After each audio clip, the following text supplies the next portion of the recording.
हाँ जी, नमस्कार। अभी हमारा चर्चा का विषय है बंद बरेठा वन्य जीव जो अभयारण्य है, वहां पर एक ऐसा सीन कैप्चर हुआ है, उसकी चर्चा करेंगे। हम उस न्यूज की चर्चा पहले देखते हैं अलवर में क्या क्या है। अगर बंद बरेठा की, क्योंकि बरेठा वहां पर झील है इसलिए वो बांध का नाम पड़ा, वहां एक बांध भी है और वन्य जीव अभयारण्य भी। लेकिन वन्य जीव अभयारण्य तो वो बनता है 85 के आसपास, उससे पहले की बातें हम कर लेते हैं। अभी आप देख रहे होंगे यहां आपको एक मैप दिखाई दे रहा है। हम बात करते हैं सबसे पहले कि अलवर में, अपने भरतपुर में क्या क्या चीजें हमें देखने को मिलती है। चलिए स्टार्ट करते हैं। सबसे पहले हमारे सामने बात आती है रूपारेल नदी की। किसकी बात? रूपारेल नदी की। दूसरी मोती झील, तीसरी सुजानगढ़ नहर। सुजानगढ़ दुर्ग की बात करेंगे तो वो कहीं और चला जाएगा, बीकानेर की तरफ जाना पड़ेगा। लोहगढ़ किला, इसकी बात करते हैं। सबसे पहले हम बात करते हैं रूपारेल नदी। उदयनाथ की पहाड़ियां जो है वहां से निकलती है रूपारेल नदी, अलवर में उदयनाथ की पहाड़ियां थानागाजी तहसील से, और अंतर प्रवाह की ये नदी है, आगे जाके मैदान में लुप्त हो जाती है। रूपारेल नदी से निकल पानी को रोक के, रूपारेल नदी के पानी को रोक के बनाई गई है भरतपुर की जीवन रेखा मोती झील।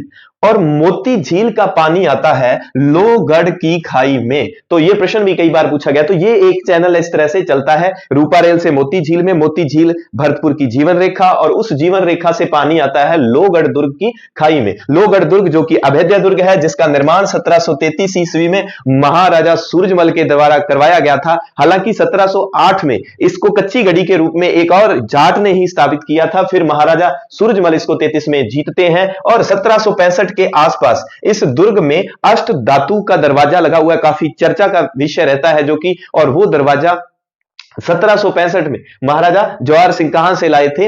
वो दरवाजा लाए थे दिल्ली को जीतने के बाद। लॉर्ड लेक ने इसको 5 बार जीतने का प्रयास किया लेकिन जीत नहीं पाया। ये बातें सारी यहां की हो जाती हैं। हम बात कर रहे थे कि बंद बरेठा क्यों चर्चा में है। बंद बरेठा चर्चा में है, प्रश्न इस तरह से बन सकता है, हाल ही में फरवरी मार्च 2026 में कैरेकल नामक एक जंगली बिल्ली की मौजूदगी कहां दर्ज हुई? तो ये बंद बरेठा वन्य जीव अभयारण्य में इस समय, और ये पहली बार ऐसा हुआ है कि यहां ये मौजूदगी देखने को मिलती है। बंद बरेठा वन्य जीव अभयारण्य, केवलादेव वन्य जीव अभयारण्य, दोनों ही भरतपुर में है।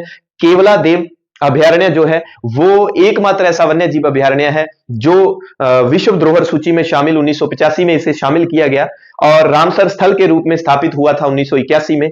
और ये जो बंद बरेठा है ये 85 में बना था। तो केवलादेव की बात हो गई, सुजानगढ़ नहर की बात हो गई, सुजान गंगा नहर की बात होगी, मोती झील की बात होगी, रूपारेल नदी उदयनाथ की पहाड़ियों से निकलती है, लोहगढ़ दुर्ग की बात होगी। तो इस तरह से ये हो गया भरतपुर जिला। अगर जानकारी अच्छी लगे चैनल को सब्सक्राइब कर लें, डिस्क्रिप्शन में टेलीग्राम का लिंक है, टेलीग्राम ज्वाइन कर लें, शेयर कर दें। धन्यवाद। जय हिंद, जय भारत।